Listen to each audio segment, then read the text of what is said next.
Muy buenas noches nuevamente, estimados participantes. Reiteramos la bienvenida a nombre de nuestra institución, el Colegio de Abogados y también al Colegio de Profesores de Ayacucho. A cada uno de ustedes, muy buenas noches, bienvenidos sean. Bien, tenemos para esta oportunidad la presencia de nuestra ponente, la magíster Mary Alonso Vela Patiño. Ella se encuentra con nosotros para poder abordar el curso especializado en la ley número 30364, identificación de factores de riesgo asociados a cada tipo de violencia. Ella es abogada por la Universidad Nacional Mayor de San Marcos, además es máster en justicia criminal por la Universidad Carlos III de Madrid, España. Tenemos el honor de tener su presencia. Bienvenida, doctora. Queda usted con el uso de la palabra. Muchas gracias, estimada. Bueno, ante todo, muy buenas noches a todas las personas que se han conectado el día de hoy y quiero empezar agradeciendo al INCAI por haberme invitado a participar en la clase del día de hoy en este diplomado que han venido ya trabajando hace algunas semanas. Permítanme, por favor, poder compartir las diapositivas que he preparado para efectos de comenzar la clase. Bien, el día de hoy, como ya lo ha anunciado nuestra moderadora, vamos a estar hablando acerca de los factores de riesgo asociados a cada tipo de violencia. Pero para ello es necesario que primero abordemos ciertos enfoques que se han establecido en la Ley 30.364 para ver cómo nosotros podemos abordar el problema de la violencia contra la mujer y los integrantes del grupo familiar. El primer enfoque que se ha establecido en la Ley 30.364 es el enfoque de género, que este es el principal, este es, digamos que la razón de ser de la Ley 30.364, ¿no? ¿Qué quiere decir el enfoque de género? Quiere decir que todos los operadores que están inmersos en la aplicación de la ley, no solamente me refiero a los operadores de justicia, me refiero al Ministerio de la Mujer, me refiero incluso a la Policía Nacional del Perú, a todos las instituciones, los entes, las entidades que van a participar en alguno u otro momento, no solamente en el establecimiento de políticas, en la ejecución de acciones, en la atención de situaciones de violencia o de prevención incluso de violencia, tienen que tener en cuenta este primer enfoque, que es el enfoque de género, ¿no?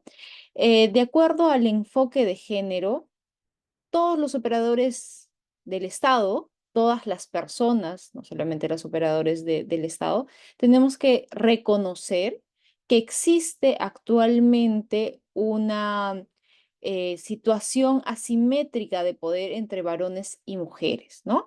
Y que esta relación o situación asimétrica de poder entre mujeres y varones data de muchos años atrás, data de tiempo atrás, no es que se haya instaurado hace pocos años, hace 10 años, 20 años, no, eso todavía viene desde los abuelos de nuestros abuelos, ¿no? Y ha ido cambiando a lo largo del tiempo. Si bien se han conseguido ciertos derechos hoy en día para la mujer, todavía tenemos que reconocer que continuamos en una situación asimétrica de poder y que por lo tanto, si bien tenemos normas que reconocen la igualdad entre varones y mujeres ante la ley, esta igualdad no se da en el plano fáctico o en el plano de la realidad, ¿no? Entonces tenemos que partir reconociendo que existe esta relación asimétrica y en base a ello, al reconocer que no hay igualdad material, nosotros tenemos que tratar de generar conciencia de esa desigualdad y encontrar las razones que producen esta desigualdad y tratar de combatir esta desigualdad. Si escuchamos a alguna persona, a algún operador que diga, no, pero mujeres y varones somos iguales ante la ley y para qué tanto esto de leyes que tiendan a proteger la mujer, que en vez de hacer que la mujer sea más fuerte, le están haciendo mucho más débil, mucho más vulnerable. Tenemos que poner un alto a la persona que está manifestando esto, ¿no? Y hacerle entender de que si bien tenemos igualdad en el plano legal, esta igualdad no se da en el plano material. Tal es así que muchas mujeres todavía no pueden, por ejemplo, tener trabajos al igual que varones y tener la misma remuneración al igual que varones. Muchas mujeres no pueden acceder a ciertos trabajos por el simple hecho de ser mujeres y porque se les asocia, por ejemplo, al hecho de tener carga familiar o al hecho de encontrarse a cargo del cuidado de los hijos o de otras personas vulnerables dentro del hogar, como podrían ser los adultos mayores. Situación que no sucede, por el contrario, cuando un hombre postula a algún puesto de trabajo, ¿no? Entonces, partimos por eso, entender que existe todavía una situación de asimetría, una situación de desigualdad y tratar de encontrar cuáles son las causas para encontrar las soluciones o encontrar las respuestas que mejor eh, puedan abarcar toda la problemática en su conjunto, ¿no? El segundo enfoque que nos da la ley 30.364 es el enfoque de integralidad. En base a este enfoque, nosotros tenemos que asumir que la violencia contra la mujer tiene múltiples causas. No solamente tiene una sola causa, que podría ser, no sé, pues la desigualdad económica entre un hombre y una mujer. No, tiene diversas causas, tiene diversos factores y estos factores son de lo más diversos, lo vamos a ver con detalle un poco más adelante, pero hablamos de factores individuales, hablamos de factores familiares, comunitarios, factores incluso estructurales o factores que parten del mismo Estado, que han de alguna manera resquebrajado la libertad de las mujeres y la posibilidad de que gocen en el plano fáctico de sus derechos y libertades, ¿no? Em, en base al enfoque de integralidad, también tenemos que reconocer que la violencia que sufre una mujer no es una situación aislada o es una situación que únicamente le puede atañir a la persona, a la mujer o a su familia. Tenemos que reconocer que esta es una situación que nos afecta a todos como sociedad. Nos afecta a todos como sociedad porque la sociedad está destinando recursos para poder enfrentar lo que es la violencia contra la mujer. Imagínense cuántos millones al año destina el Estado para crear fiscalías especializadas en violencia contra la mujer, crear que sigan operando los juzgados, los centros de emergencia mujer, que sigan operando incluso las unidades mismas dentro de la policía que se encargan de atender los casos de violencia contra la mujer y los integrantes del grupo familiar. Es evidente que si nosotros viviésemos en un estado donde no se registrasen tan altos índices de violencia contra la mujer, no sería necesario que el Estado destine tantos recursos para atender esta problemática, que es un problema ya que nos involucra a todos como sociedad y que incluso ha sido catalogado por la Organización Mundial de la Salud como una especie de problema mejor dicho, una enfermedad, entre comillas, o un problema de salud pública, ¿no? Porque afecta a muchas personas. Por su parte, el enfoque de interculturalidad nos dice que necesitamos un diálogo entre las distintas culturas que encontramos en nuestro país. Como todos sabemos, y esto parte desde la misma Constitución, el Estado peruano tiene múltiples culturas, ¿no? Tenemos la cultura indígena, tenemos la cultura nativa, la cultura de repente de comunidades amazónicas, de comunidades de la sierra, etcétera, que tienen de alguna manera su propia cosmovisión de lo que es el mundo y su propia cosmovisión de lo que son las relaciones interpersonales.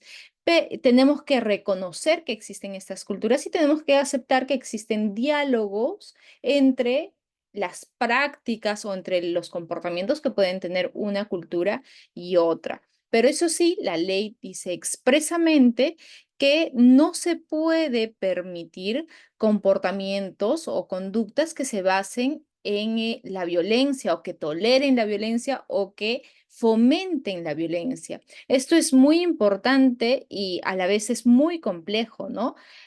Yo recuerdo haber escuchado en alguna oportunidad hablando con mujeres que hacían talleres en comunidades altoandinas, talleres para mujeres, para el empoderamiento de las mujeres, para que estas mujeres sepan qué hacer o cómo actuar frente a un caso de violencia dentro de sus hogares y que también involucraba a las autoridades de las mismas comunidades, que las autoridades, las parejas de estas mujeres que se habían quejado, pues habían reaccionado de mala manera contra las capacitadoras, ¿no? Diciendo que estaban promoviendo los conflictos dentro del hogar, el conflicto dentro de la comunidad y estaban de alguna manera promoviendo la desunión dentro de su comunidad, ¿no? Entonces es un tema bastante complejo porque hay muchas culturas que sí, pues su cosmovisión ha sido de que el hombre es el jefe del hogar y que por lo tanto él impone las reglas y si la mujer no hace caso a estas reglas, tendría que imponérsele algún tipo de sanción o castigo verbal o físico, etcétera. Entonces, la ley parte por reconocer, está bien, tenemos diversas culturas en el país, cada cultura tiene su cosmovisión y nosotros estamos de acuerdo con esta interculturalidad, pero esta interculturalidad o esta comunicación entre distintas culturas que están dentro de nuestro país no puede avalar o no puede permitir que se siga fomentando o tolerando o permitiendo la violencia contra la mujer y los integrantes del grupo familiar, ¿no? Por su parte, tenemos también, por otra parte, tenemos el enfoque de derechos humanos.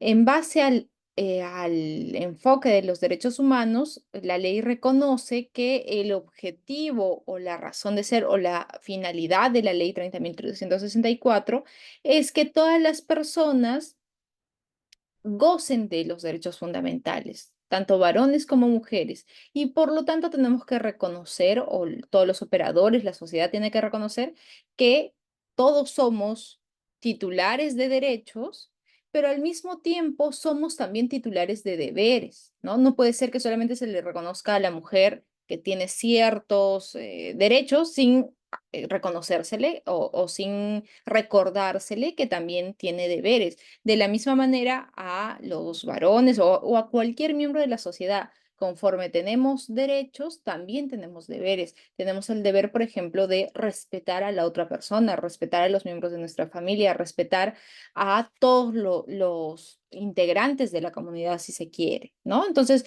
no se trata que la ley sea creado solamente para proteger a la mujer y que como goza de protección se le permite que, por ejemplo, pueda no sé, maltratar a su pareja, golpear a sus hijos, que pueda incluso interponer una serie de denuncias injustificadas contra su pareja. No, eso no permite la ley, ¿no? Entonces, el enfoque de derechos humanos es entender que tenemos derechos fundamentales, que se nos tiene que reconocer, que se nos tiene que respetar, pero también se tiene que identificar que somos titulares de obligaciones o titulares de deberes y tenemos que fomentar el cumplimiento tanto de nuestros derechos como de nuestros deberes.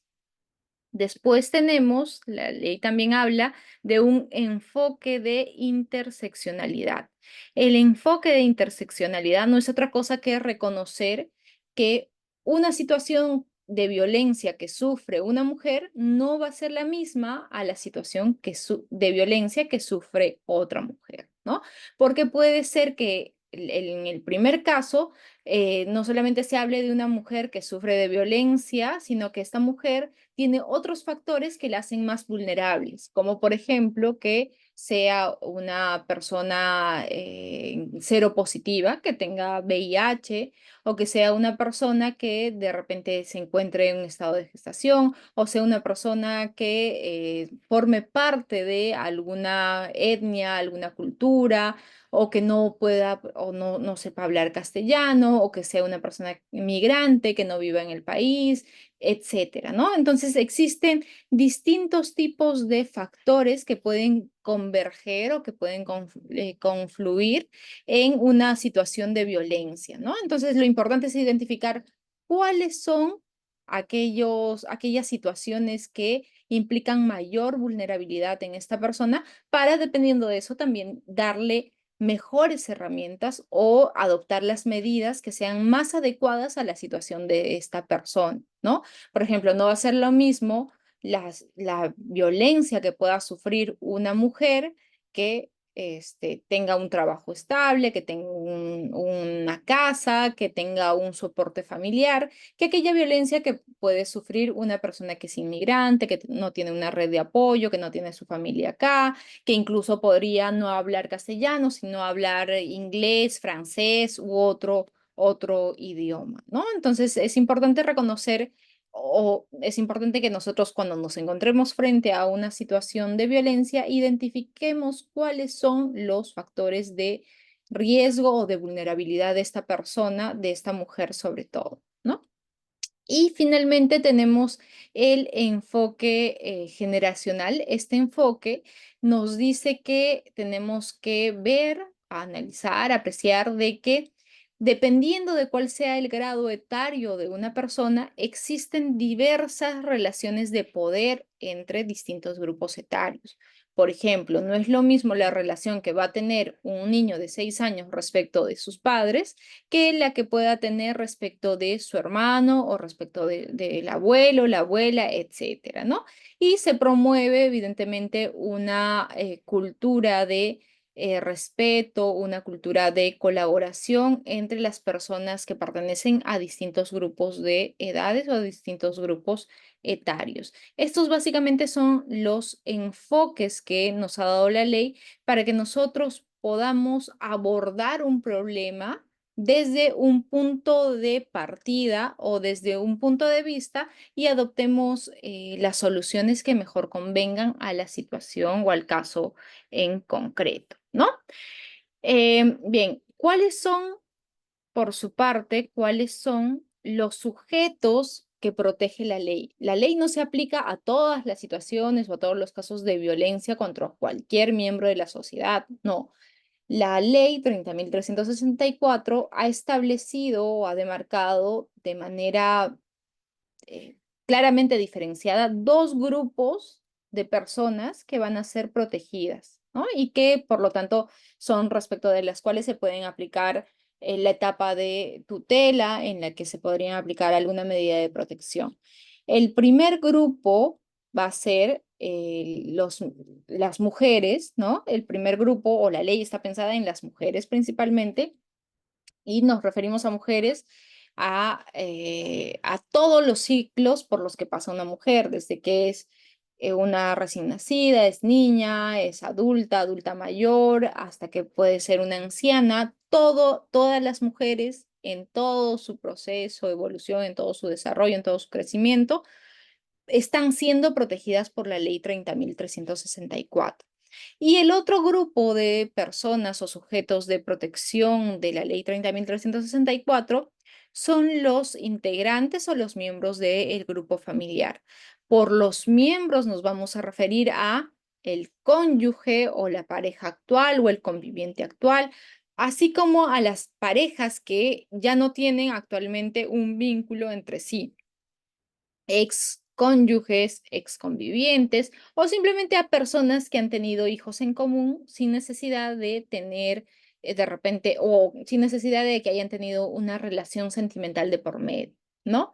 También están todos los ascendientes, como el padre, la madre, los abuelos, los bisabuelos, si se quiere, o podría ser también los padrastros, las madrastas, o también hablamos de los descendientes, podrían ser los hijos, los nietos, O la ley también nos habla de parientes por consanguinidad hasta el cuarto grado o parientes por afinidad hasta el segundo grado, ¿no? Y toda persona, la ley ha querido hacer lo más amplio posible, a diferencia de lo que ocurría de repente en la ley de violencia familiar, que era la 26.260, que fue cambiada a partir del año 2015.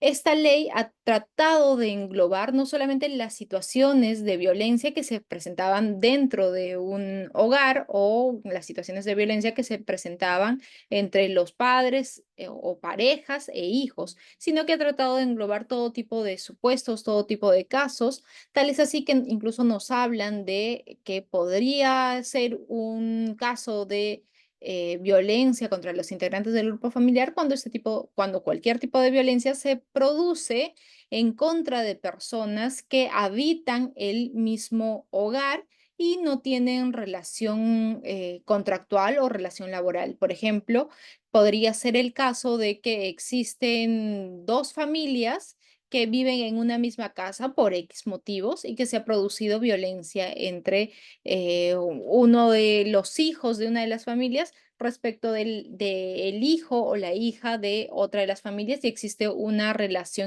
una diferencia, perdón, importante de edades. Entonces, podría ser que estas dos personas calcen dentro de los supuestos que vamos a ver a continuación. Pero sí no se podría, por ejemplo, englobar el tema dentro de los alcances de la ley si estamos hablando de, por ejemplo, las empleadas o empleados del hogar, ¿no? Porque, o sea, no podrían encuadrarse en el supuesto de integrantes del grupo familiar, pero dependiendo de la situación en concreta, si se trata de un tipo de violencia que se ha producido contra las empleadas del hogar, por ejemplo, por su condición de tal, sí podrían entrar como partes de el otro grupo de sujetos a los que va dirigido la ley, ¿no? Ahora sí, veamos la definición de lo que es la violencia contra las mujeres y los integrantes del grupo familiar. La violencia contra la mujer puede ser entendida como cualquier acción en el sentido, en un sentido positivo, ¿no? Del despliegue de algún tipo de fuerza física o algún tipo de comportamiento de parte de la gente, o podría ser también cualquier tipo de omisión. Podría ser cualquier tipo de omisión y este comportamiento, ya sea activo o ya sea pasivo o negativo, si se quiere, tendría que afectar o podría afectar la integridad, la salud, el aspecto físico de la mujer, la misma vida de la mujer. Y esta situación de violencia evidentemente se va a dar ya sea dentro de la familia, ya sea en la comunidad o ya sea que se dé por el mismo estado. Estamos hablando de situaciones de que el Estado promueve circunstancias de violencia contra la mujer o tolera situaciones de violencia contra la mujer, ¿no? Y por su parte también puede darse la violencia contra los integrantes del grupo familiar cuando se va a producir estos mismos supuestos de acción u omisión que atente contra la vida, integridad y la salud de alguno de los miembros o integrantes del grupo familiar, pero cuando se produzca dentro de una relación de responsabilidad, confianza, poder o de parte de un integrante a otro del grupo familiar. Veamos la diferencia y concepto de cada una de estas violencias, ¿ya? Lo esencial para que se configure la violencia contra la mujer es que se dé este ataque contra la integridad física, emocional, sexual de la mujer, pero por su condición de tal. Cuando hablamos nosotros de su condición de tal, evidentemente que se está haciendo violencia, que se está haciendo referencia, perdón, a un tipo de violencia por el género.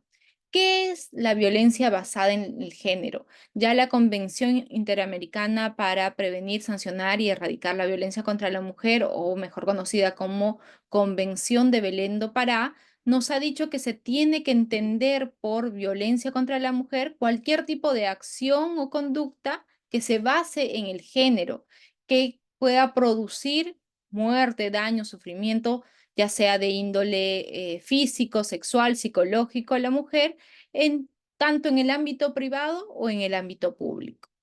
Pero no nos dice, no nos da exactamente un concepto de lo que tendría que ser basado en su género. La ley 30.364 sí ha establecido que la violencia contra la mujer tendría, o mejor dicho, tendría que entenderse por violencia basada en el género cuando nos estamos refiriendo a que esta violencia es producto o es consecuencia del incumplimiento de un estereotipo de género que socialmente se le ha impuesto a la mujer, ¿no? Para entender lo que es violencia contra la mujer por su condición de tal, tenemos que hacer referencia a lo que es el sexo y lo que es el género, ¿no? Sexo viene a ser el conjunto de características con las que una persona va a nacer, va a llegar a este mundo, y estas características vienen a ser tanto anatómicas, fisiológicas, biológicas, cromosómicas, etcétera, que nos van a diferenciar a una mujer de un varón, ¿no? Por ejemplo, clásico ejemplo, que la mayoría o la generalidad, si se quiere, de mujeres tienen senos, la generalidad de mujeres menstruan, la generalidad de mujeres pueden tener hijos, ¿no? O pueden procrearse. Digo la generalidad porque no es que se dé en todas las mujeres, no todas las mujeres menstruan, por ejemplo, ¿no?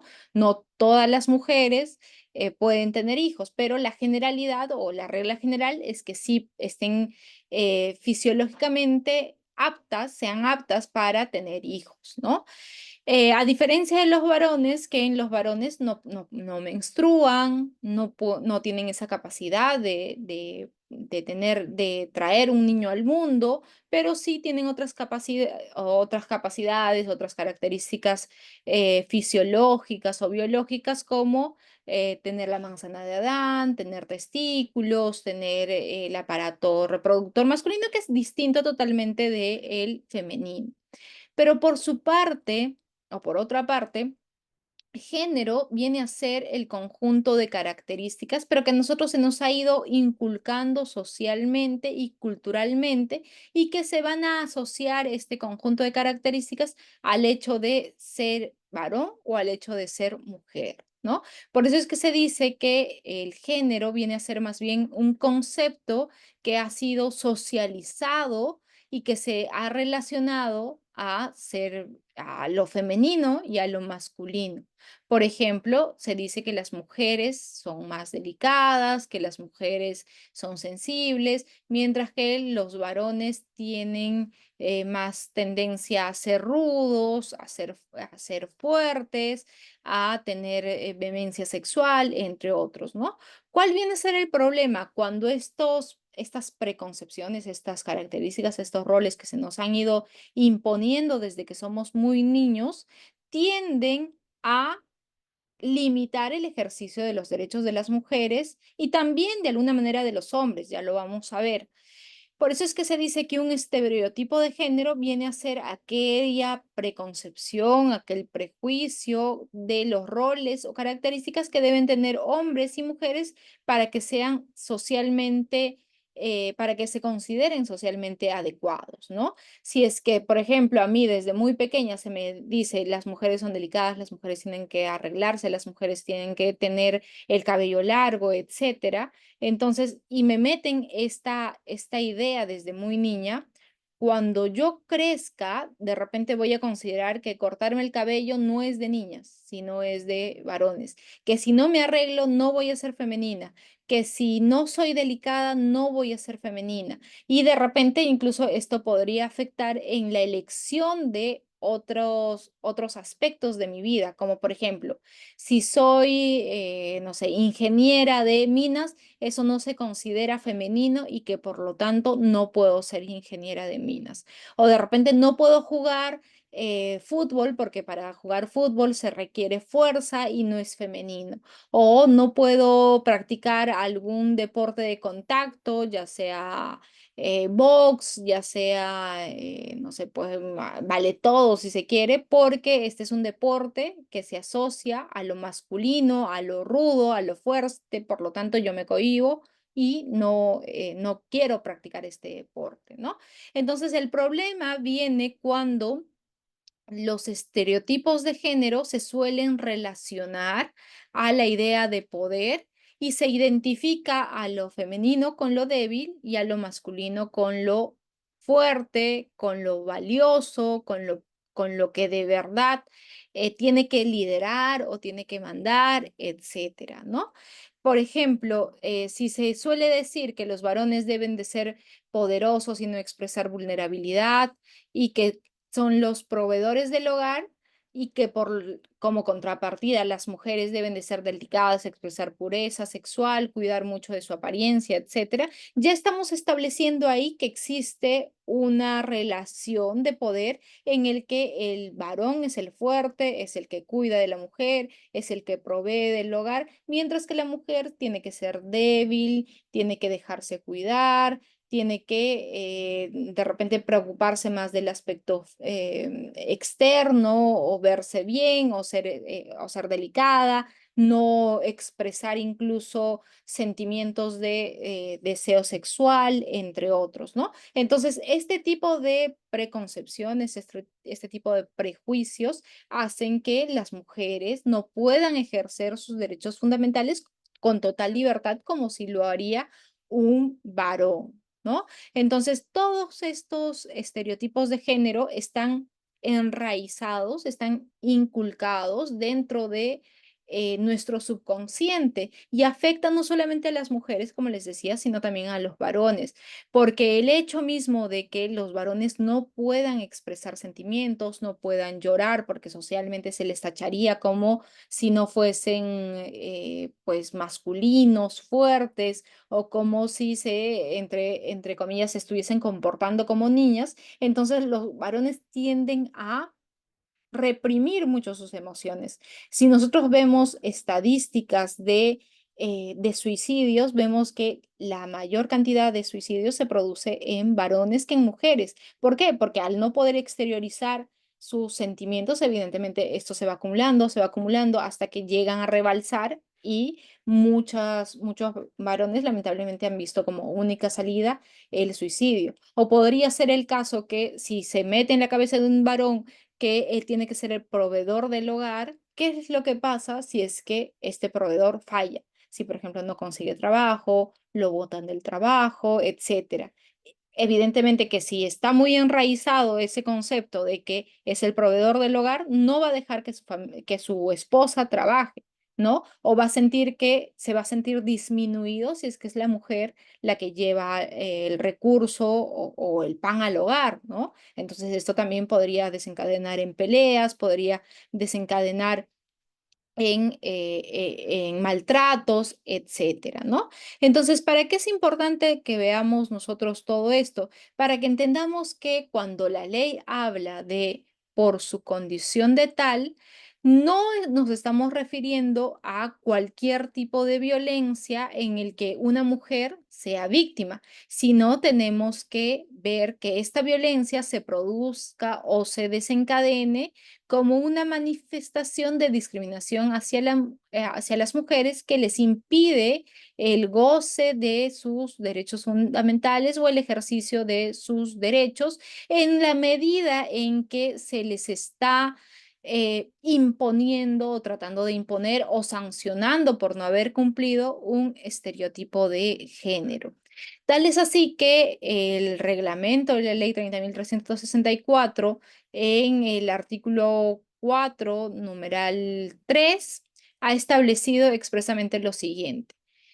que violencia o de género se va a entender como la acción u omisión identificada como violencia según los artículos 5 y 8 de la ley que se realiza en el contexto de violencia de género, entendida esta como una manifestación de discriminación que inhibe gravemente la capacidad de las mujeres de gozar de derechos y libertades en pie de igualdad a través de relaciones de dominio, de control, de ejercicio de poder, de sometimiento y subordinación hacia las mujeres, ¿no? Entonces, claramente nos está diciendo, cuando hablemos de una violencia basada en el género, vamos a entender que es una forma de discriminación contra las mujeres que les inhibe que éstas puedan gozar de sus derechos fundamentales y también de sus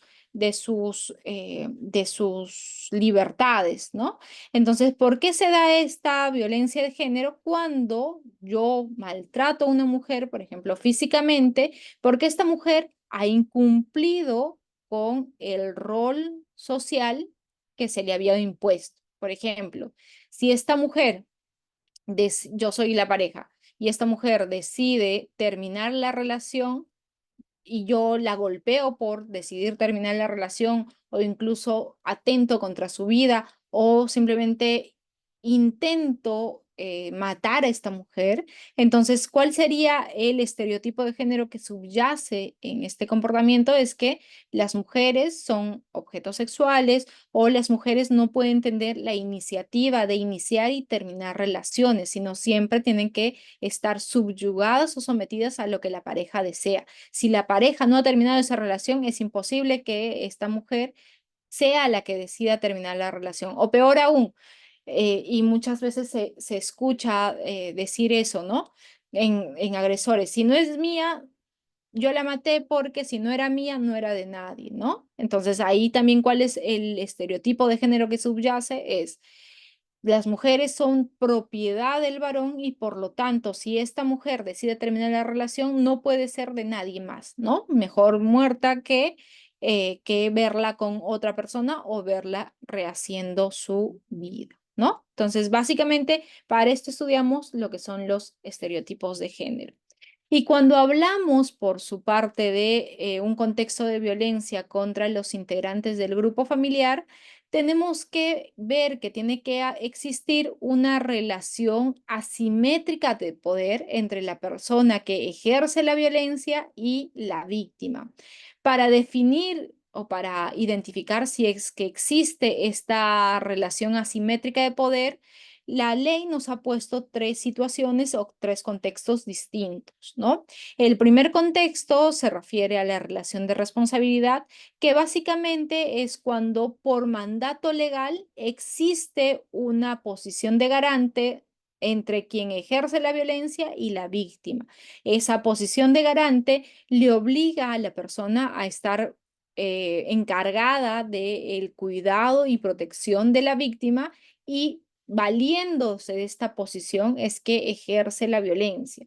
Una posición de garante que se da por mandato legal, por ejemplo, vendría a ser la típica que es de padres a hijos, ¿no? Por mandato legal es que el padre tiene una posición de garante respecto de los hijos, ¿no? O podría ser simplemente una relación de poder que se da cuando existe una relación de facto en las que prima el sometimiento, dominio o control. Acá no existe un mandato legal para que haya una posición de poder de una persona o del agresor respecto de su víctima, sino que se ha dado esta relación de facto. Podría ser, por ejemplo, si es que los padres dejan al cuidado de la hermana o hermano mayor a los hermanos menores y la hermana mayor empieza a ejercer violencia contra los hermanos menores. Entonces, acá sí existiría una relación de poder que es una relación que se basa en una relación de facto porque no existe un mandato legal que establezca que la hermana mayor es la que tenía que encargarse del cuidado y protección de los hermanos menores, ¿no? O podría ser el caso también que existe una relación de confianza que es cuando existe vínculos afectivos que generan que una de las personas confíe o se fíe de otra persona. Esto usualmente se suele dar, por ejemplo, cuando existe una relación, ya sea por el credo, ya sea por las creencias que puede tener una persona respecto de algún tipo de líder espiritual o consejero, ¿no? Por ejemplo, si es que hay una mujer que confía, perdón, hay una persona que confía en por ejemplo, los padrinos de sus hijos y les deja al cuidado de los hijos por una tarde, por un día, por una semana, etcétera. Entonces ahí se da una relación de confianza, ¿cierto? Y se daría que los menores están viviendo, así sea por unos días, bajo la protección de estas personas, ¿no? De los padrinos, ¿no? Entonces, este sería el contexto típico estos tres contextos se podrían dar en situaciones de violencia contra los integrantes del grupo familiar. Existen diversas modalidades de violencia contra la mujer, como habíamos dicho. No solamente se da no solamente se trata de una violencia que se da dentro del mismo hogar, sino podría darse la violencia en sus diversas manifestaciones, tanto física, emocional, sexual, etcétera, podría darse en un contexto comunitario, ¿no? Este tipo de violencia es la que se da o es la que genera o es la que realiza cualquier miembro de la comunidad o cualquier persona de la comunidad. Ejemplos que podrían encuadrarse como una situación de violencia en la comunidad sería una situación de acoso sexual, por ejemplo, acoso callejero. Alguien está caminando y bueno, este es una de las formas de violencia que más hemos sufrido las mujeres a lo largo de nuestra vida, ¿no? Estar, por ejemplo, caminando por la calle y recibir un manotazo de alguien o recibir un comentario inapropiado en la calle, ¿no? Entonces, esta forma de acoso sexual es de lo más común que se ha dado en nuestra sociedad, ¿no?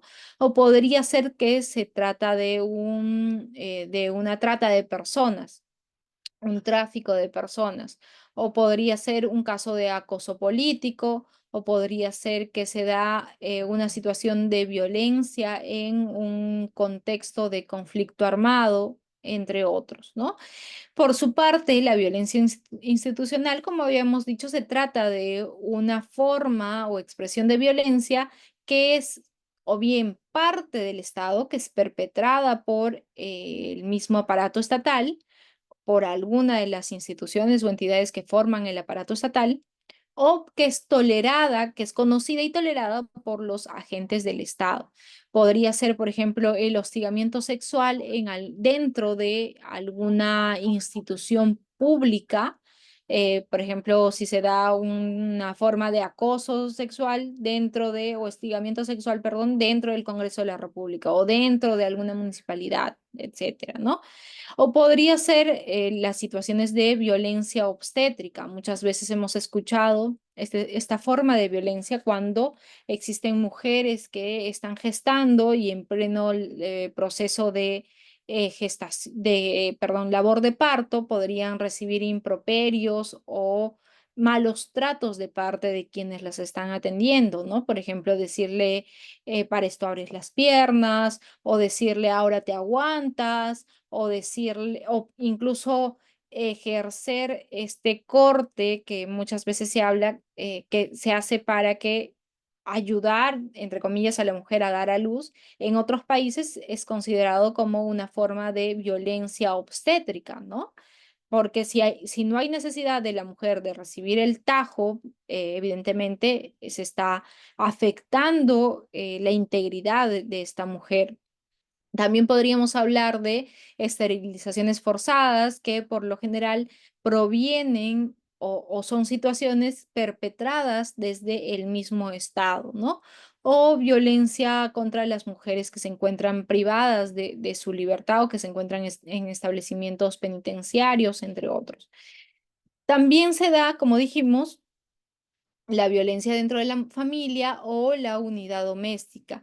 En este caso, la violencia va a tener lugar dentro de la propia familia o dentro de la unidad doméstica o dentro de una relación interpersonal entre dos cónyuges o excónyuges o exparejas o personas que han tenido un hijo en común sin la necesidad de haber tenido una relación de por medio, ¿no? Ejemplos que se podrían dar de esta forma de violencia es la violación sexual, es el maltrato psíquico, el maltrato psicológico, entre otros, ¿no? Las formas de violencia o tipos de violencia que ha detallado la ley principalmente vienen a ser cuatro, ¿no? Ahora vamos a hablar que hay una nueva forma de violencia que se ha reconocido hace un par de años, pero que no nació cuando se emitió la ley 30.364.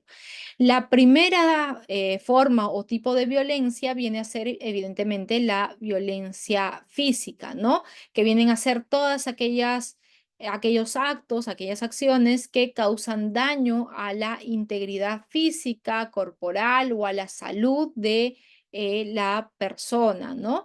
Los delitos que podrían cometerse cuando una persona ejerce violencia física van desde el feminicidio, cuando se ha acabado con la vida de la víctima, o podría ser que se le ha tratado lesiones graves y estas lesiones evidentemente tendrían que cumplir con todos los elementos del tipo penal para que se entienda que estamos dentro del alcance de la ley 30.364.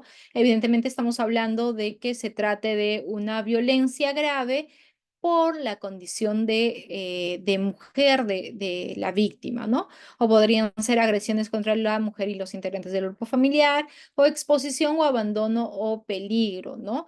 Recordemos que la violencia física no solamente se va a dar a través de acciones efectivamente realizadas, sino también a través de omisiones. Si yo, por ejemplo, omito mi función de dar alimentos a un menor y dejo al menor dentro de una casa y me voy un día y medio, evidentemente si este menor solamente dependía de mí, yo estoy exponiendo a este menor y estoy poniendo en riesgo su vida y estoy afectándole su salud. Imagínense ustedes volver después de un día y medio y ver al menor en qué situación lo podríamos encontrar. Ese menor estaría deshidratado, estaría desmayado, estaría de repente con fuertes dolores por no haber ingerido alimento alguno, ¿no? Entonces, por eso es importante ver si nos encontramos frente a una acción que efectivamente se realiza o frente a una omisión.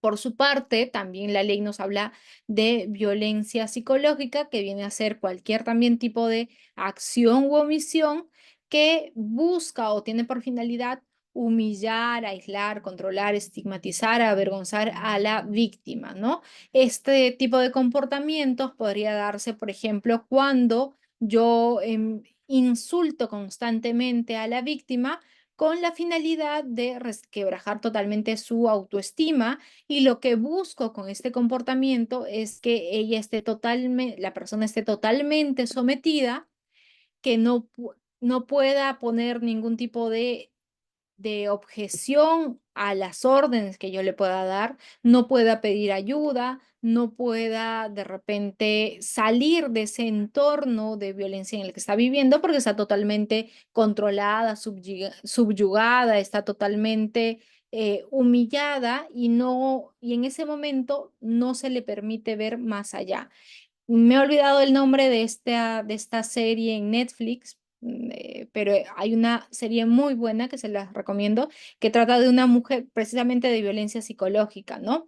Que es una pareja, es una persona que se encuentra en estado de pobreza, viven en una especie de furgoneta, ¿no? O una de estas casas rodantes, pero viven en un campamento, se podría decir, y la mujer no se da cuenta que está siendo víctima de violencia psicológica. Eso que la pareja en todo momento no le propina ningún tipo de golpe o no le empuja o no la patea, no la golpea, etcétera. Simplemente que empieza a trabajarle psicológicamente y la mujer llega a un punto donde ni siquiera sabe qué día es, no se arregla, no se ocupa de su persona, atiende al hijo solamente por inercia y no puede salir de ese entorno en el que está porque ha sido totalmente sometida y tienen que ir otras personas en su rescate y hacerle ver, oye,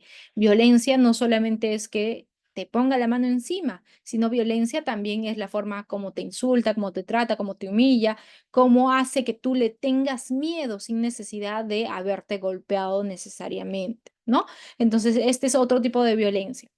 El tercer tipo de violencia es la violencia sexual, que evidentemente vienen a ser todos aquellos actos que afectan el ámbito sexual o la indemnidad sexual, si nos encontramos frente a menores de edad o personas que no gozan de un discernimiento, o podrían ser personas que tienen algún tipo de retardo mental o no pueden expresar su voluntad de manera indubitable, ¿no? Evidentemente que estas personas, o mejor dicho, la ley establece que estas personas no necesariamente necesitan ser tocadas, o no necesariamente se necesita incluso que haya algún tipo de penetración. La violencia sexual se puede cometer sin necesidad de que exista de por medio un contacto físico o una penetración, ¿no?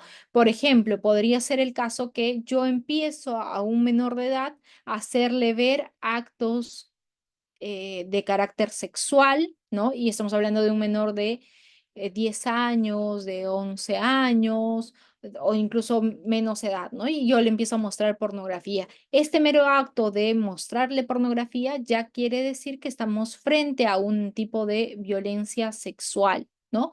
O podría ser el caso que yo no lo toco al menor, no, o si se quiere al adolescente, no lo toco, pero por ejemplo paso desnudo o le hago ver las partes de mi cuerpo, le hago ver los genitales, etcétera, o simplemente que lo induzco a iniciar su vida sexual antes de los 14 años, ¿no? Entonces, para que exista una situación de violencia sexual, no necesariamente no se necesita el contacto físico, no se necesita la penetración, pero tampoco se necesita que exista algún tipo de fuerza o algún tipo de evento violento de por medio como para que yo pueda, por ejemplo, violentar sexualmente a la persona. Si no, podría ser que yo empiezo a hostigar a esta persona, yo empiezo a querer incluso su despertar sexual temprano, ¿no? Los delitos que se podrían cometer cuando estamos hablando de un acto de violencia sexual podrían ser los tocamientos o actos de connotación sexual, actos libidinosos, acoso sexual, chantaje sexual. Evidentemente que también estamos hablando de la violación sexual, ¿no? Que es la más grave, ya sea de mayor de edad o ya sea de menor de edad o de personas que tienen algún tipo de problema mental, ¿no? Que no pueden expresar de manera indubitable su consentimiento válido.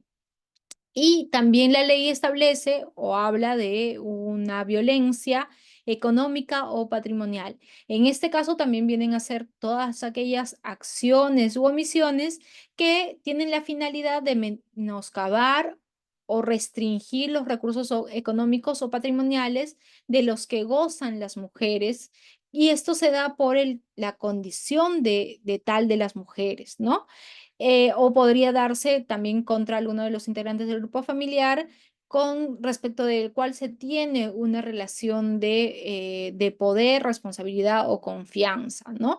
Evidentemente que con este comportamiento podría darse el caso de que el agresor no le da los recursos económicos a la persona que necesita de estos recursos y que tiene el derecho de recibir estos alimentos como para que se vea comprometida la propia subsistencia de la persona, o podría ser el caso que también se le sustrae los ingresos a la víctima, ¿no? Por ejemplo, si la víctima trabaja podría ser de trabajadora del hogar, ¿no? Gana un determinado sueldo y llega a la casa y la pareja le sustrae totalmente el sueldo que tenía esta persona. Entonces ahí estamos hablando de que se está ejerciendo violencia patrimonial contra esta víctima, ¿no? O podría ser el caso, por ejemplo, de que se dañan, se sustraen, se rompen los mecanismos, objetos o las herramientas que tenía la víctima para generar sus propios recursos económicos. Con esto, evidentemente, el agente busca que la víctima no tenga una independencia económica como para que dependa económicamente de la persona y le sea más difícil que salga de este contexto de violencia, ¿no? En el que pueda estar enmarcada la persona. Y finalmente, no la ley, pero sí el reglamento habla de una forma de violencia judicial. Como ya les había adelantado, este tipo de violencia judicial no ha sido inicialmente contemplado en la ley 30.364, pero a medida que se ha aplicado la ley y se ha visto cómo es que ciertas personas instrumentalizan esta ley, instrumentalizan la fase de tutela o la aplicación de medidas de protección para hacer o interponer una serie de denuncias injustificadas contra la víctima para desgastarla económicamente y emocionalmente. Cuando yo veo casos de violencia contra la mujer o integrantes del grupo familiar, no vemos un solo proceso. Les puedo asegurar que esa persona viene mínimo con 3, 4, 5 procesos, ¿no?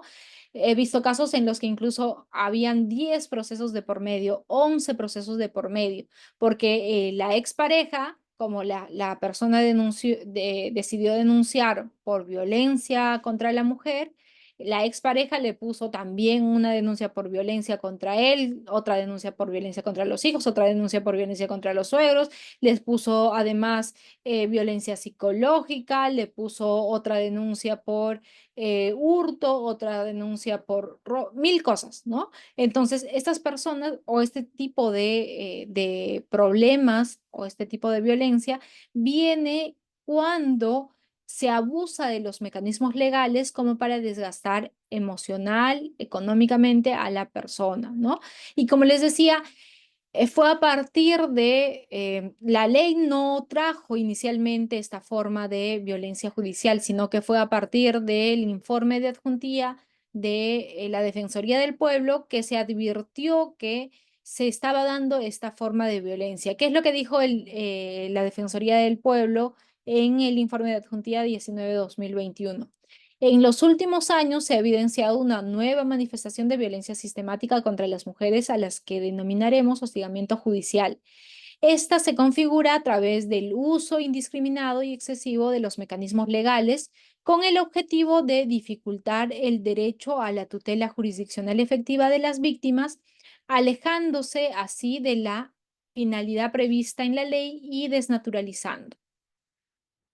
Y desnaturalizando su finalidad, debe ser su esencia tuitiva.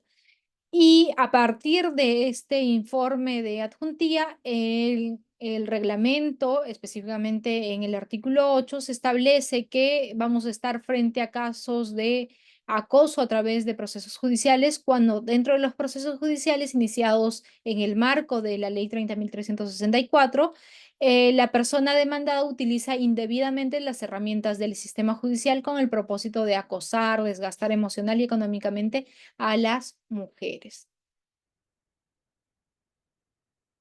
Bien. Antes de pasar a la siguiente diapositiva, ¿tenemos alguna pregunta hasta acá, ya sea por el chat o alguien que quisiera participar? Así descanso también un poco la voz.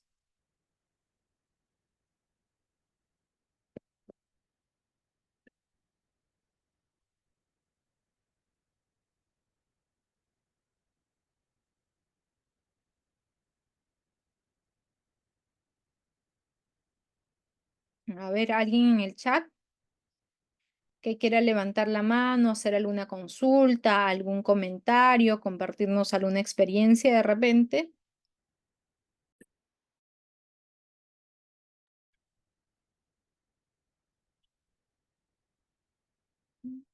No tenemos preguntas, entonces continuamos. ¿Ya? Bien, entonces si hemos hablado de violencia contra la mujer y los integrantes del grupo familiar y las distintas formas o tipos de violencia que se puede presentar al amparo de la ley 30.364, es necesario que nosotros hagamos una diferenciación entre lo que son las situaciones de violencia y las situaciones en las que solamente se va a presentar un conflicto familiar. ¿Por qué es importante? Porque muchas personas, sobre todo personas que están inmersas en una situación de tensión familiar, muchas personas no saben identificar cuándo se trata de una situación de violencia y una situación de conflicto familiar. Y por ende, lo que suelen hacer estas personas es denunciar por denunciar, ¿no? Por eso es que si nosotros vemos la carga que tienen tanto las fiscalías como los juzgados por temas de violencia contra la mujer, vemos que son cifras astronómicas, ¿no? Las que tienen, porque muchas veces se denuncian situaciones que no necesariamente configuran una situación de violencia a la luz de la ley 30.364, ¿no? ¿Cuál es la diferencia principal que encontramos entre conflicto y violencia familiar? Una situación de conflicto familiar viene a ser una situación de tensión que se da entre los miembros de una familia que se encuentra relacionado a diversos problemas, como por ejemplo con problemas conyugales, problemas afectivos, problemas intergeneracionales, problemas intergénero, entre otros, ¿no? Por ejemplo, podría darse el caso de que la mujer o el varón no quiere ya estar con su pareja, ¿no? Ya ha perdido totalmente pues la, el afecto por la pareja o digamos que el vínculo que antes unía a esta pareja ya no está, ¿no?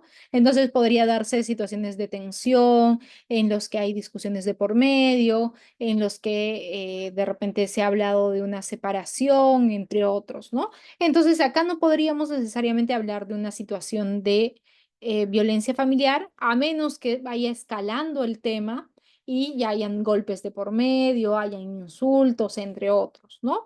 Pero conflicto familiar se entiende como una situación de tensión por algún tema diverso y que la intención de esta situación de tensión no es la de someter a la otra persona, sino es la de comunicar o plantear una discusión en base a un punto de vista que puede tener una persona en concreto, ¿no?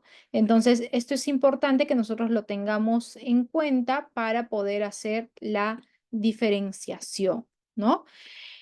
Por su parte, la violencia familiar, como hemos visto, puede ser cualquier acción, cualquier conducta que se dirija contra la vida, la integridad, la salud física, emocional, sexual de la persona y que surge, y acá lo importante, para mantener a la víctima en esta situación de poder, en esta situación en esta relación de poder que existe o en esta situación de subyugación que tiene la víctima respecto del agresor. Y a diferencia de el conflicto familiar en el que se buscaba simplemente que someter a discusión o a consideración o dar un punto de vista, en la violencia familiar sí se busca dañar a la otra persona, se busca que la otra persona sufra con el comportamiento, se busca que la otra persona no goce de los mismos derechos, no goce de las mismas libertades, sino que siga sometido o siga estando bajo el dominio de la otra persona, ¿no? Entonces esto es importante para que nosotros podamos diferenciar cuando nos encontramos frente a un conflicto familiar que no está bajo protección de la ley 30.364 y cuando nos encontramos frente a una situación de violencia familiar que sí sería pasible de aplicarse medidas de protección, por ejemplo, que sí sería pasible incluso de analizarse en el aspecto o en el plano ya de sanción o en la fase de sanción que propiamente se relaciona al proceso penal en sí, ¿no? Justo ahí les pongo una disposición fiscal de archivo. En este caso, ¿qué es lo que había sucedido? Existían dos hermanos ya mayores, ¿no? Estamos hablando de que tenían 40 y tantos, 50 y tantos incluso, una de las partes, y frente al fallecimiento del papá existían una serie de bienes que el papá no había dejado un testamento y que estaban en disputa entre los dos hermanos, ¿no? Y en una de las reuniones que tuvieron los dos hermanos para definir quién se iba a encargar de la administración de una empresa que tenían que el papá había dejado, es que el hermano fue y golpeó la mano de la hermana que estaba grabando con un celular, ¿no? Entonces ahí se produjo una especie de altercado, se denunciaron ambas partes, etcétera, ¿no? La cosa es que siguiendo con el marco de la ley, siguiendo con el procedimiento que está establecido en la ley, se fue esto a juzgado de familia y el juzgado de familia dispuso que no se tenían que dictar medidas de protección porque no había una situación de riesgo. Pero además pasó todo esto a la fiscalía para que analizara si existía algún tipo de agresión contra los integrantes del grupo familiar o agresión contra la mujer por su condición de tal, entre otros, ¿no? ¿Qué es lo que dijo en esta oportunidad el fiscal que archivó el caso? En relación a las conclusiones a las que arribó el Instituto de Medicina Legal con respecto a las evaluaciones psicológicas practicadas a las denunciantes, es preciso distinguir lo siguiente. La violencia se caracteriza por el uso deliberado de la fuerza física o el poder. Es repetida, reiterada y prolongada en el tiempo. Corresponde a una situación patológica de agresión con notas de humillación, exclusión y un vínculo de abuso y sumisión, caracterizado por una relación vertical de poder, desbalance de poder, donde se transgreden los derechos a la víctima y existe sometimiento a la voluntad del agresor. El conflicto, por su parte, hace una distinción, es una contraposición de intereses individuales, intervienen factores opuestos entre sí, manifestando en situaciones de confrontación debido a la presencia de emociones negativas o mala comunicación interpersonal. A su vez son momentos evolutivos de crecimiento donde existe una relación horizontal y una situación eventual no patológica, con lo que podríamos advertir que nos encontramos frente a una dinámica de conflicto y no de violencia, pues se trata de una mala comunicación interpersonal con emociones negativas, que se origina debido a problemas relacionados con la participación de una sociedad empresa que las partes del presente caso manejan, advirtiéndose en ellos las contraposiciones de intereses individuales, más no el conocimiento del derecho penal, pues el hecho denunciado resulta ser atípico toda vez que no se encuadra dentro del tipo penal invocado, ¿no? Entonces vemos como claramente en esta disposición la Fiscalía hizo una distinción entre lo que tendría que ser una situación de violencia, donde necesariamente existe un desbalance de poder, una situación en la que hay una persona que ejerce un poder, un dominio respecto de la otra, y frente a una situación de conflicto en la que no va a existir esta relación digamos, vertical o de poder, sino que existe una relación horizontal y que se entiende que estamos frente a una contraposición de intereses por el manejo de la empresa, ¿no? Por lo tanto, no correspondía que se aplicase el derecho penal se tenía que ventilar, bueno, más adelante en la misma disposición se dispone que esto se tendría que analizar o las partes tendrían que ventilarlo en la vía respectiva, que sería la vía civil, si es que se tendría que determinar quién va a estar a cargo de la empresa, quién va a administrar los bienes de la empresa, entre otros, ¿no? Ahí precisamente les pongo otro ejemplo, en esta oportunidad un recurso de nulidad que fue emitido por la Corte Suprema en la ejecutoria 2030-2019, que es de Lima, en la que también analizó la situación en la que en este caso sí existía dos personas que habían llegado a las manos y que incluso uno le había causado, el hijo le había causado perdón, era el padre quien le había causado cortes al hijo porque los dos estaban libando alcohol, había habido una pelea entre ambos y se habían ido a las manos por una deuda que supuestamente tenía el hijo con el padre, una deuda económica, ¿no? Pero estamos hablando de personas totalmente independientes, el padre tenía su casa, su propio hogar, su propia economía, etcétera, y el hijo también era una persona independiente, estaba casado, vivía en otro hogar, etcétera, ¿no? Entonces, en este caso, si bien se analizaron en un primer momento como si se tratase de violencia contra los integrantes del grupo familiar, lo que dijo la Corte Suprema es que los agraviados, que era el hijo y su esposa, eran en realidad dos personas que eran mayores de edad, que tenían su propia unidad familiar y no estaban bajo ningún tipo de dependencia con el imputado, que era el papá.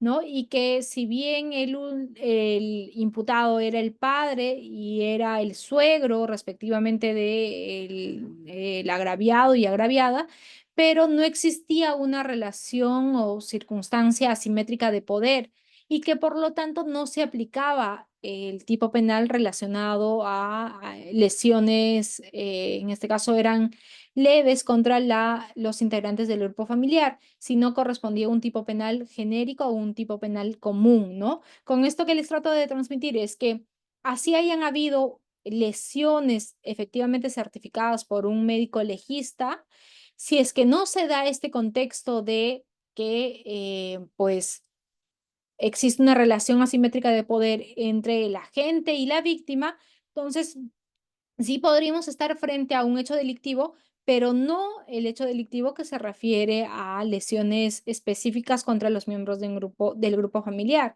o integrantes del grupo familiar, sino que vamos a estar frente al tipo de lesiones leves comunes, ¿no? Que se encuentra en el artículo 122 o 23 del Código Penal. Entonces, es importante que nosotros veamos, analicemos si somos operadores de justicia, si trabajamos, por ejemplo, en la fiscalía, analicemos si es que vamos a encuadrar algún tipo de lesión dentro de lo que es las lesiones contra los integrantes del grupo familiar o las lesiones que son las lesiones genéricas que podrían cometerse entre cualquier persona, ¿no? Y respecto de cualquier persona, sin necesidad de aplicar un tipo penal específico, ¿no? Em, Ahora bien, cuando nosotros nos encontremos frente a una denuncia por un caso de violencia contra la mujer y los integrantes del grupo familiar, ya sea que esa denuncia se haya interpuesto ante la Policía Nacional del Perú, ante la Fiscalía o ante el juzgado, lo primero que van a hacer estos operadores de justicia es aplicar una ficha de valoración de riesgo para ver frente a qué nivel de riesgo se encuentra la víctima. ¿Qué quiere decir el nivel de riesgo? El nivel de peligro que corre la víctima para sufrir algún tipo de lesión en cualquier aspecto de su vida, en el aspecto psicológico, en el aspecto sexual, en el aspecto físico, o incluso si es que su vida misma está en riesgo o está en peligro de sufrir de manera inminente algún tipo de ataque por parte de su agresor, ¿no? Entonces, la ficha de valoración de riesgo viene a ser una herramienta que van a usar todos los operadores de justicia, ya sea la fiscalía, el poder judicial o la policía, para definir la gravedad del riesgo, para definir cuál es el nivel de riesgo. Y en esta ficha de valoración de riesgo se van a establecer o es uno más de los criterios que tendría que tener en cuenta el juzgador para, dependiendo del nivel de riesgo y dependiendo del tipo de violencia que se haya podido denunciar, establecer cuál va a ser la medida de protección más idónea y más acorde al tipo de violencia que está pudiendo sufrir la persona, ¿no?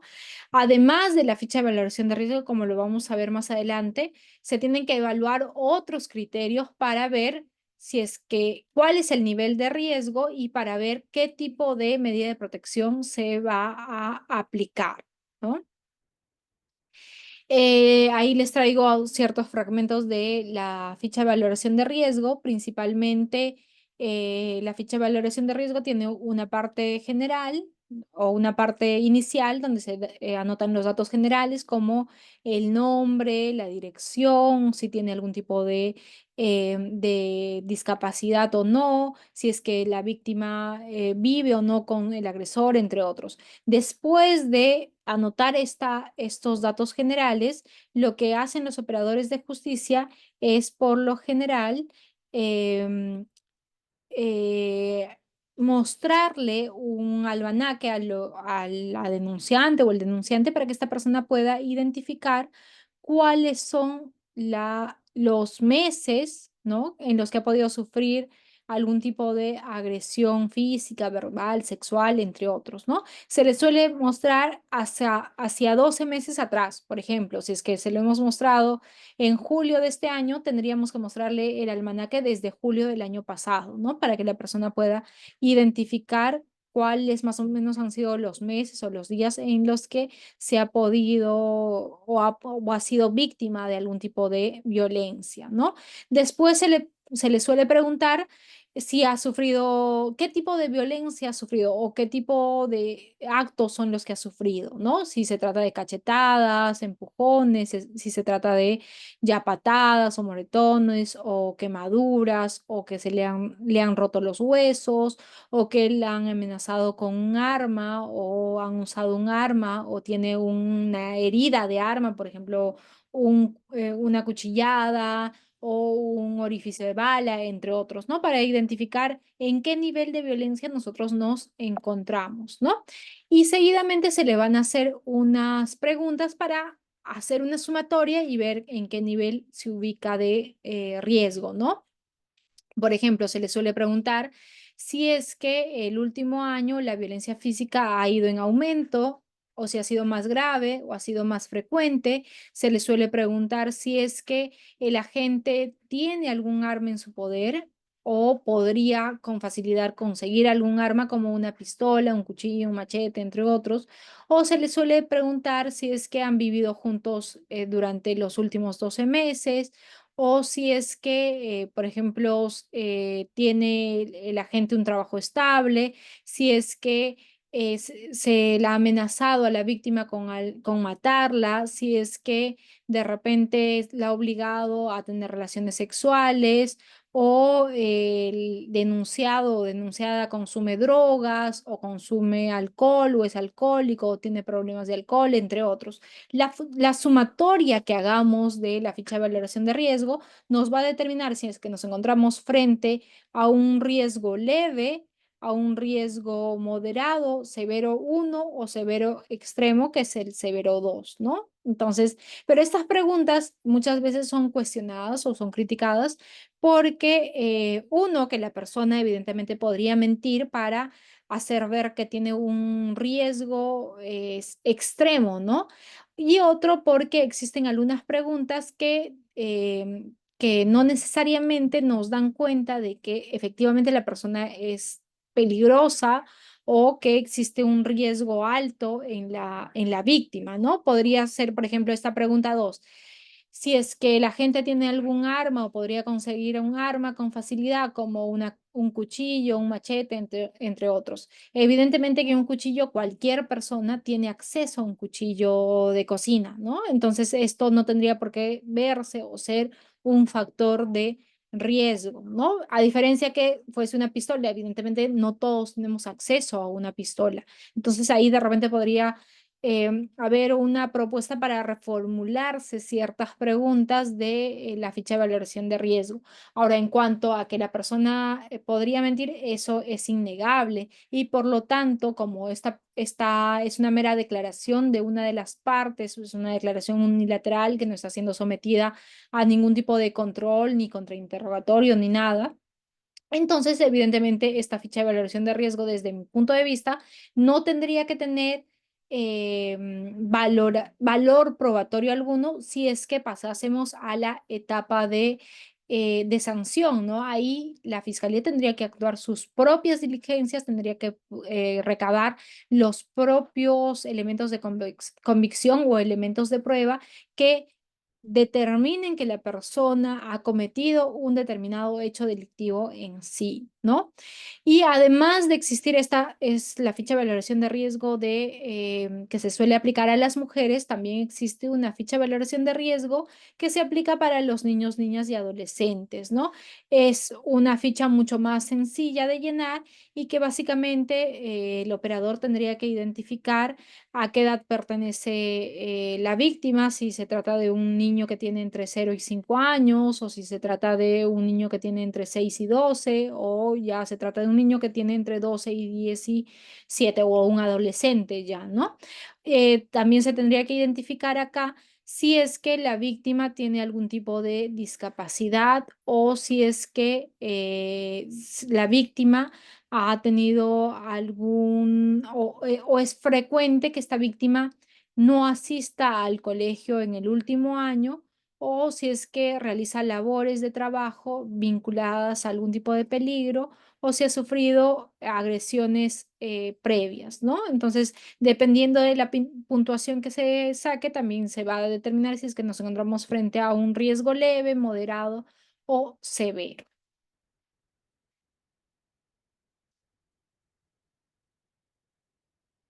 Como habíamos adelantado, la ficha de valoración de riesgo es uno más de los criterios que tiene que tener en cuenta el juzgador al momento de determinar si es que va a aplicar alguna medida de protección y cuál va a ser esta medida de protección. Pero no puede ser el único criterio. Es decir, no basta con que el juzgado reciba la ficha de valoración de riesgo y en base a eso solamente decida qué va a aplicar, qué medida de protección va a aplicar, si no tendría que analizar el relato para sacar ciertos datos que le permitan adoptar una mejor decisión o una decisión más integral, ¿no? Por ejemplo, se tendría que analizar, y esto es fácil que cualquier operador de justicia pueda verificar, si es que el agente tiene antecedentes penales, judiciales, o si es que el agente o el denunciado ha tenido algún tipo de sentencia previa, ¿no?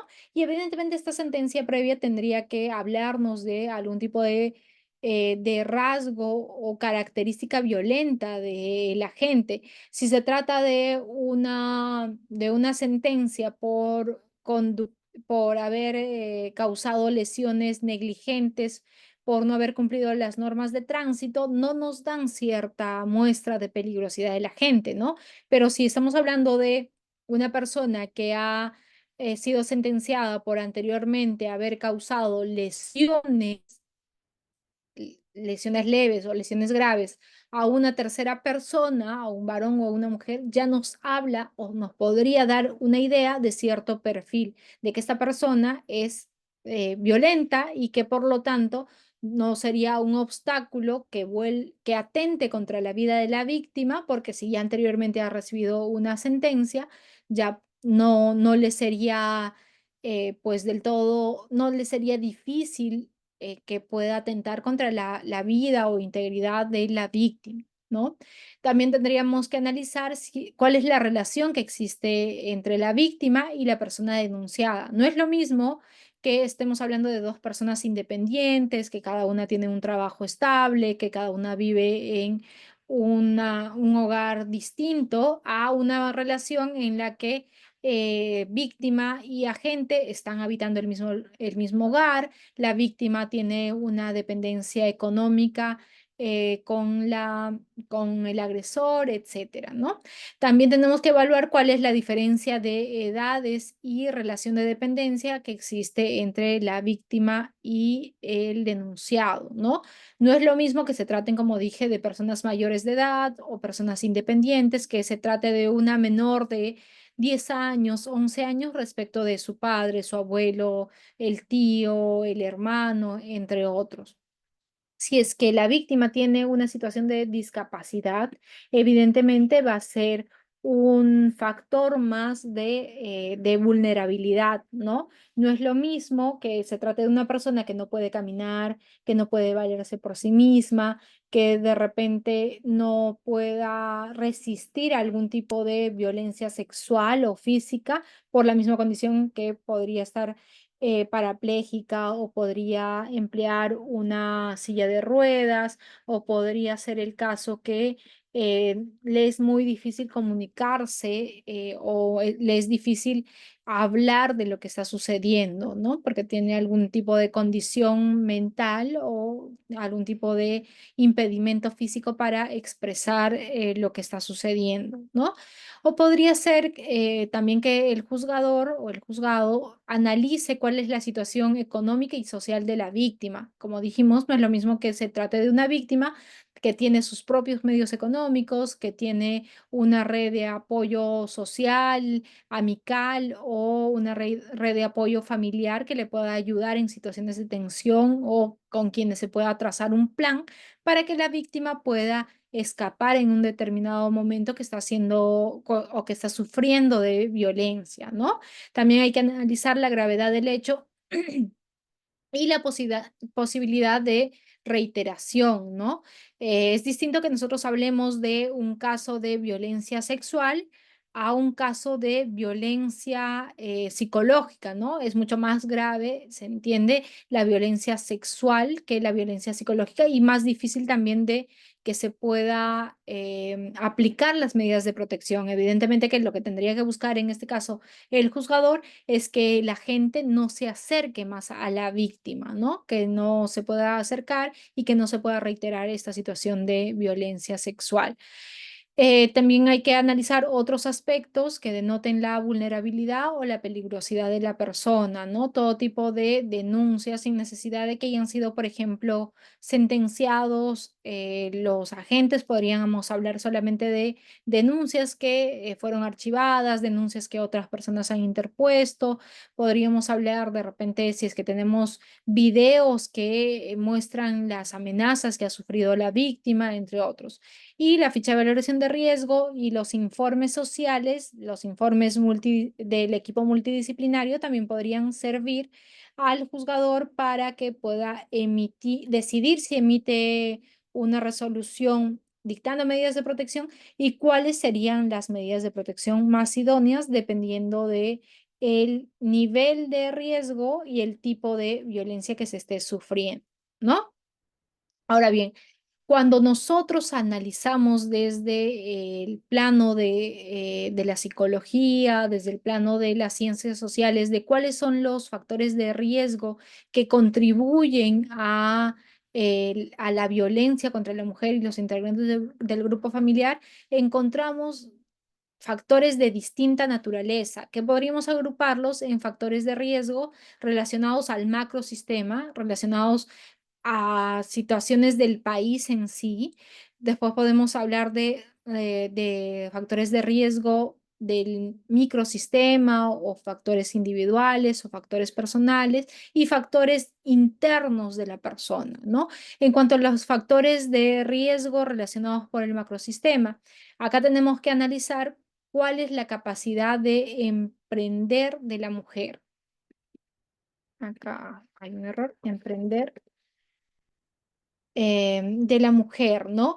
Es distinto que, por ejemplo, nosotros nos desarrollemos o vivamos en una sociedad donde sí se le permite a la mujer trabajar, sí se le permite a la mujer subsistir, sí se le permite a la mujer de repente realizar un trabajo y recibir una remuneración similar a la cual recibiría un varón o una persona de sexo masculino que también realiza la misma acción que ella, ¿no?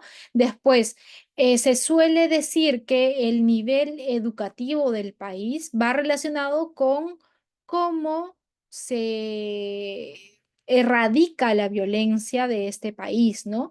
Si el nivel educativo de un país es pobre, suele lamentablemente haber más violencia contra la mujer e integrantes del grupo familiar que aquellos países donde ya han alcanzado cierto grado de educación que les permite entender que todos somos sujetos de derechos y que por lo tanto no tiene por qué violentarse a cualquier persona, ¿no? No tiene por qué agredirse a la mujer por haciendo ver de que hay una parte que es fuerte o una parte que es poderosa o una parte que se encuentra o que es la el jefe del hogar, ¿no? En los países desarrollados, en los países de primer mundo, en los países que han alcanzado cierto nivel educativo, no existe violencia contra la mujer ni los integrantes del grupo familiar.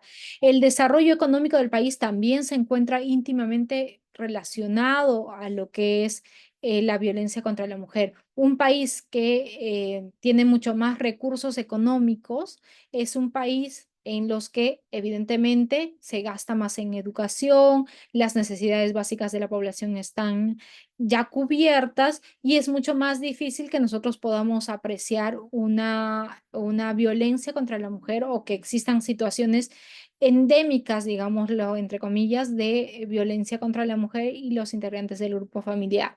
También hay que analizar cuál es el acceso al trabajo de las mujeres, hay que analizar cuál es el contexto cultural que determina si es que va a existir o cuál es el grado de violencia contra las mujeres, ¿no? Es distinto que nosotros hablemos, por ejemplo, de un contexto cultural como el peruano, en el que se acepta que eventualmente la mujer sea castigada, por ejemplo, por haber descuidado a los hijos o no haberse ocupado del cuidado de los hijos, ¿no?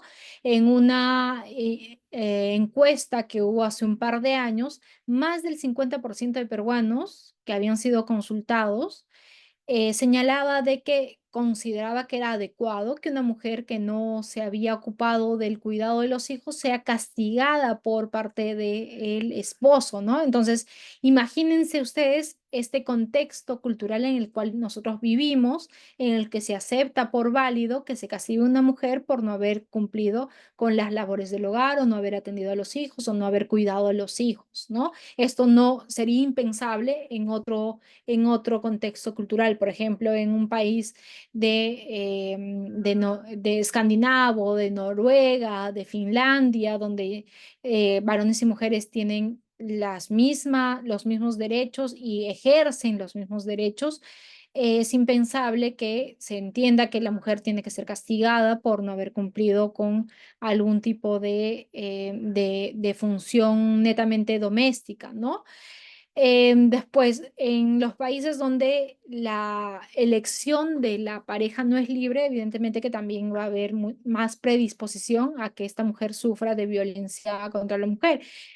Piénsese, por ejemplo, en los países donde todavía se permite el matrimonio de niñas, ¿no? Este matrimonio es arreglado y evidentemente las niñas no tienen elección. Los padres, entre comillas, venden a sus hijas al mejor postor, que suelen ser personas muy mayores que pagan por las niñas para que sean sus esposas. Entonces, evidentemente que estas mujeres a lo largo del tiempo van a sufrir de violencia, ¿no? Después se habla de otros grupos religiosos o contextos religiosos en los que evidentemente también se avala que el hombre sea el jefe del hogar y que por lo tanto aplique castigos contra la mujer o que la mujer esté al servicio del hombre. ¿Cuántas veces no he visto matrimonios actualmente en la iglesia católica en los que el discurso del padre siempre es: mujer, tú has sido creada para de la costilla del hombre para que tú puedas atender a tu esposo, para que tú seas el pilar del hogar y que por lo tanto te ocupes de la crianza de los hijos, de la protección de los hijos, que tus hijos estén bien, que tu esposo esté bien atendido, etcétera, etcétera, ¿no? Entonces, evidentemente el chip que le están metiendo ahí en ese discurso al varón es que la mujer es quien te tiene que servir, en vez de promover un contexto en el que tanto varón como mujer al, tienen que ocuparse del cuidado del hogar, de los quehaceres del hogar y también tienen que ocuparse del cuidado de los hijos. No tiene por qué ser una labor exclusivamente de las mujeres, de las mujeres dentro del hogar, ¿no? Y precisamente hablando de esta encuesta que les acabo de comentar, también en esa oportunidad se analizó cuál era el tiempo que disponían las mujeres de su tiempo libre respecto de los varones, ¿no? Y evidentemente era una proporción de del doble de tiempo que las mujeres gastaban o tenían que ocuparse de labores domésticas y la mitad del tiempo lo hacía el hombre. ¿Y esto qué hace? Que las mujeres no puedan estudiar o no puedan dedicar el tiempo libre que tienen a estudiar, a capacitarse, a otras labores de recreación, a diferencia de lo que sí puede ocupar mayor tiempo el varón, ¿no? Y también se habla de un contexto de globalización. Se entiende que mientras más globalizado son los países, más se pueden interrelacionar, interconectar con otros países, lo cual en ciertos contextos es beneficioso, pero en otros contextos no. ¿En qué contextos no? Por ejemplo, en cuestiones de trata de personas. Es mucho más fácil ahora que se capten a mujeres y que se las puedan trasladar a otros países para que puedan ser sometidas a explotación sexual, por ejemplo, ¿no? Entonces, todos estos factores son factores que nosotros tenemos que analizar del país en macro en sí, ¿no? ¿Cuáles son el nivel educativo del país, el nivel socioeconómico del país en el que nos desenvolvemos, cuál es la cultura o el contexto cultural en el cual nos desenvolvemos? Pero también hay factores de riesgo relacionados al ecosistema. Por ejemplo, que una persona, ya estamos hablando ya del caso en concreto, tenga bajos ingresos o bajos o ingresos, por ejemplo, por una remuneración mínima vital o menos de una remuneración mínima vital, es un factor más de riesgo para la mujer, para que esta mujer pueda subsistir, por ejemplo, si se aplica algún tipo de medida de protección. Por eso tendríamos que analizar toda la problemática en su conjunto. ¿Cuánto gana esta mujer? ¿Gana o no gana? De repente simplemente depende del esposo. Entonces, si yo dispongo el retiro del esposo o del cónyuge del hogar, evidentemente también tendría que asignarle una pensión de alimentos a esta mujer y a sus hijos, porque si solamente retiro al agresor, ¿de qué van a vivir los hijos y de qué va a vivir la esposa, ¿no? Entonces, tengo que analizar todo el contexto. Después, estar desempleado mucho más es un factor que tiende a incrementar la dependencia que va a tener la mujer que está siendo agredida respecto de el agresor, ¿no? O bajos recursos y dependencia económica o ser menor de edad también tiende a ser otro de los factores como para que nosotros podamos ver qué medidas de protección se van a imponer. Si se trata, por ejemplo, de violencia sexual y es un menor de edad, podría yo, juzgado, disponer el retiro del agresor del hogar. Pero si es la única persona con la que vivía la víctima, ¿qué hago con esa víctima? Tendría que disponer que se encargue de su cuidado otra persona de la familia, ¿no? Antes de pasar de repente a derivarla a algún tipo de refugio, entre otros. Por eso es que se tiene que analizar, como les digo, todo el contexto, toda la situación en su conjunto.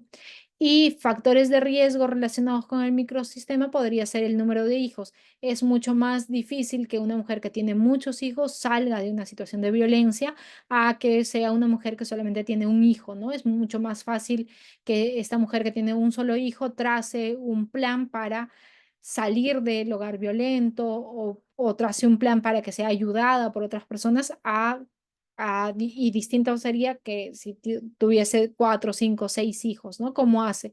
Por lo general las mujeres tienden a querer el bienestar de sus hijos y por lo tanto no salen de ese contexto de violencia pensando que los hijos van a pasar necesidades económicas o de repente se le va a separar se le va a quitar a sus hijos, entre otros, ¿no?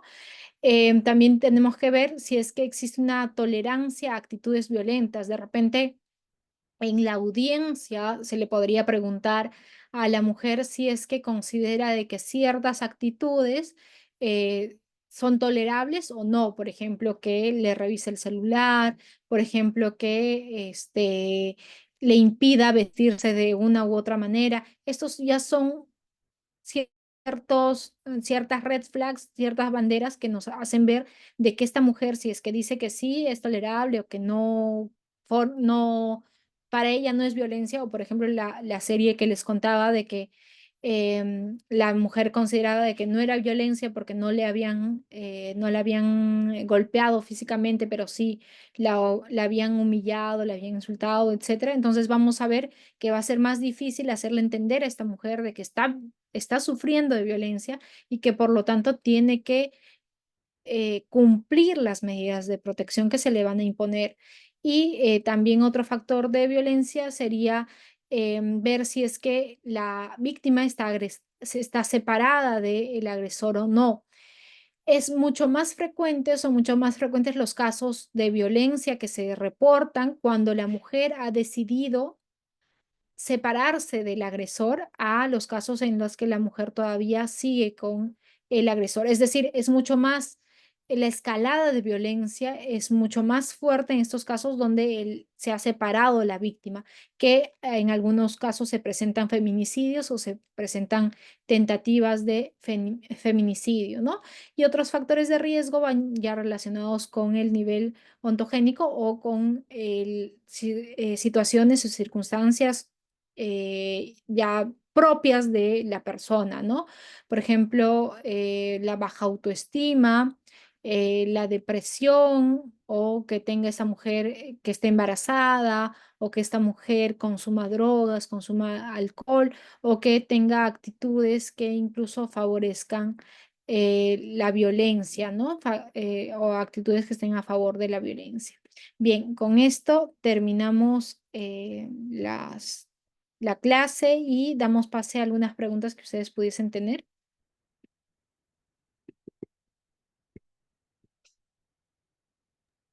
Sí, doctora, muchas gracias. Estimados participantes, nos encontramos en el estadio de preguntas.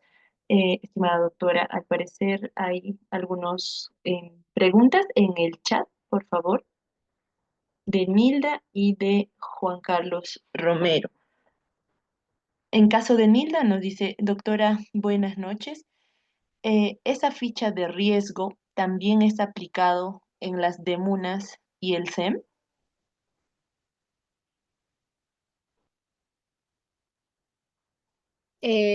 Por lo general, perdón, por lo general lo que hace el SEM es acompañar a la víctima a la comisaría para que puedan ahí recibirle la denuncia y ahí es donde se le aplica la ficha de valoración de riesgo, ¿no? O sea, por lo general, digo por lo general porque sí he visto una situación en la que sí se había aplicado la ficha de valoración de riesgo en el SEM, pero por lo general la labor que ocupa o desarrolla el SEM es de acompañamiento desde el acto inicial, que sería acudir con la víctima a la comisaría y sería en la comisaría donde se le aplica la ficha de valoración de riesgo. Correcto, doctora.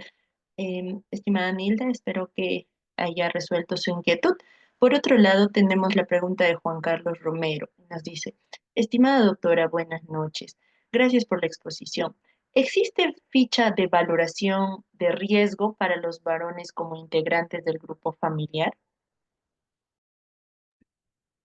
Gracias por la pregunta. Actualmente no existe una ficha de valoración de riesgo y lamentablemente yo creo porque tendría que existir para todos los integrantes del grupo familiar, porque un varón también, por ejemplo, piénsese en un varón que sea un adulto mayor, por ejemplo, que esté sufriendo violencia por parte de su hija o su hijo, de quien depende económicamente y que lo está golpeando, etcétera. Entonces sí tendría, desde mi punto de vista, que implementarse una ficha de valoración de riesgo para varones como integrantes del grupo familiar.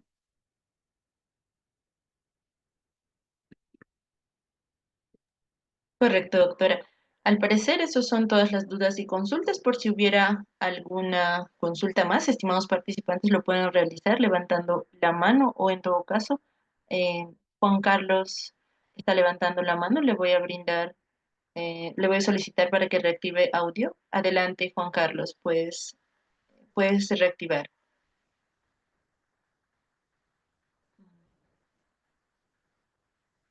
Sí, Ahí buenas está. noches. Bienvenido.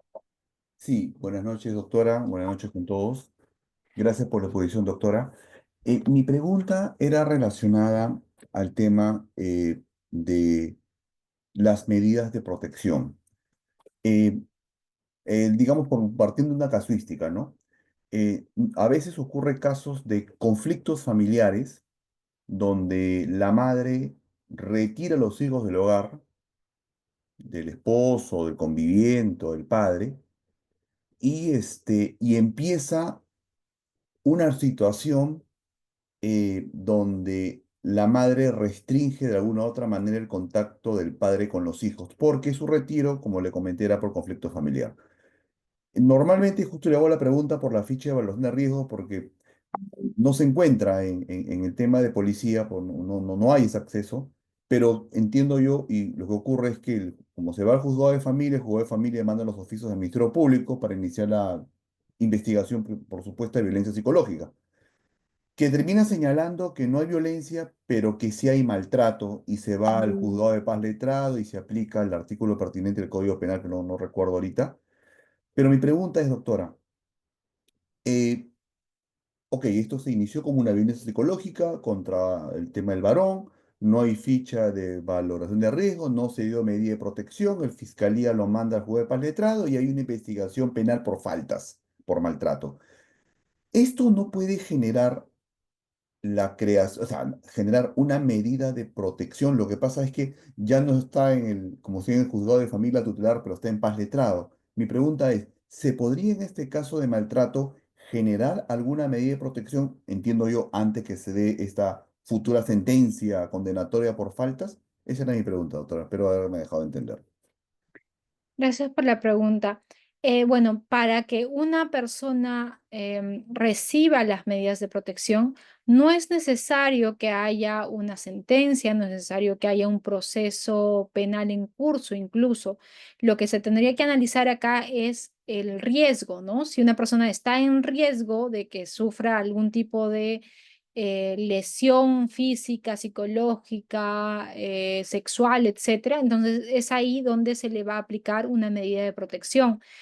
Entonces, la lógica sería, medida de protección sigue al riesgo. Si no hay riesgo, no se tiene que aplicar medida de protección. Si el riesgo varía, disminuye, aumenta, se tendrían que adoptar otras medidas de protección o variar las que ya se tienen, ¿no? Y si es que no hay proceso penal de por medio, se ha archivado o se ha absuelto al procesado o ha prescrito, entonces esto tampoco impacta de manera directa en las medidas de protección, ¿no? Lo que va a impactar en las medidas de protección son los informes que constantemente va a emitir la policía en los que diga se ha hecho el monitoreo, la víctima no presenta algún tipo de riesgo, la víctima, por ejemplo, no ha sufrido la visita intempestiva del denunciado, no se le ha acercado el denunciado, no ha habido amenazas hacia la víctima, etcétera. Entonces, ahí podría el juzgado analizar de que no está habiendo riesgo y podría eventualmente levantar o variar las medidas de protección, ¿no?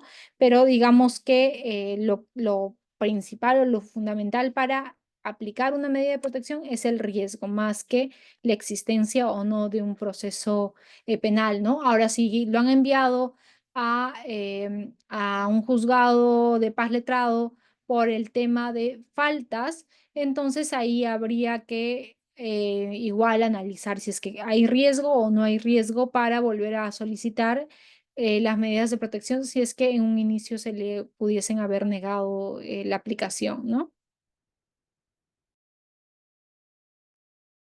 Correcto, doctora. Estimado participante, espero que haya quedado claro. Juan Carlos Romero señala gracias. Gracias por tu pregunta también, Juan Carlos.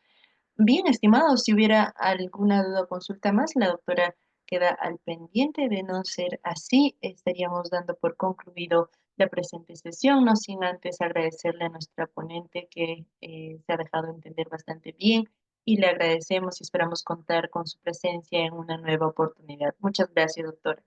Muchas gracias a ustedes, agradecer a todas las personas que se han conectado, a todas las personas que han hecho las preguntas y agradecer una vez más a la institución por la invitación, ¿no? Conmigo será hasta una próxima oportunidad. Buenas noches. Buenas noches, doctora. Gracias.